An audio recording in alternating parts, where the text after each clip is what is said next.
এখন লক্ষ্মীর ভাণ্ডার প্রকল্প নিয়ে কিছু জিজ্ঞাসা রয়েছে সাধারণ মানুষের মনে, সেই জিজ্ঞাসাগুলিকে তুলে ধরব আপনাদের সামনে, তাই ভিডিওটা না টেনে প্রথম থেকে শেষ পর্যন্ত দেখুন। ভিডিওটি ভালো লাগলে লাইক শেয়ার করবেন। কি কি জিজ্ঞাসা রয়েছে সাধারণ মানুষের মনে দেখে নেওয়া যাক। ১. লক্ষ্মীর ভাণ্ডার কি? লক্ষ্মীর ভাণ্ডার হল পশ্চিমবঙ্গের প্রতিটি পরিবারের মহিলা সদস্যের জন্য ন্যূনতম মাসিক আর্থিক সহায়তা প্রদানের প্রকল্প।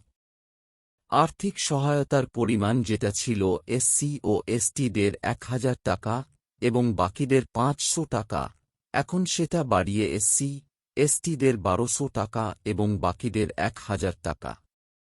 ২. লক্ষ্মীর ভাণ্ডার প্রকল্প কত সালে শুরু হয়? লক্ষ্মীর ভাণ্ডার প্রকল্প ২০২১ সালে চালু হয়।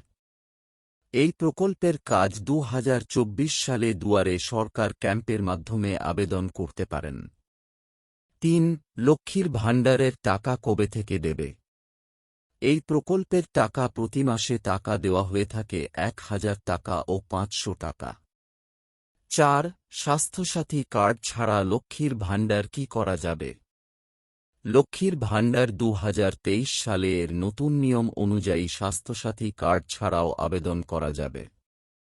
স্বাস্থ্যসাথী কার্ড না থাকলেও মিলবে লক্ষ্মীর ভাণ্ডার প্রকল্পের টাকা। ৫. লক্ষ্মীর ভাণ্ডার এর বয়স কত লাগে?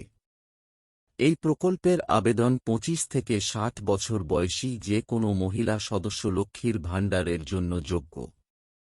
৬. লক্ষ্মীর ভাণ্ডার প্রকল্প কি কি ডকুমেন্ট লাগবে?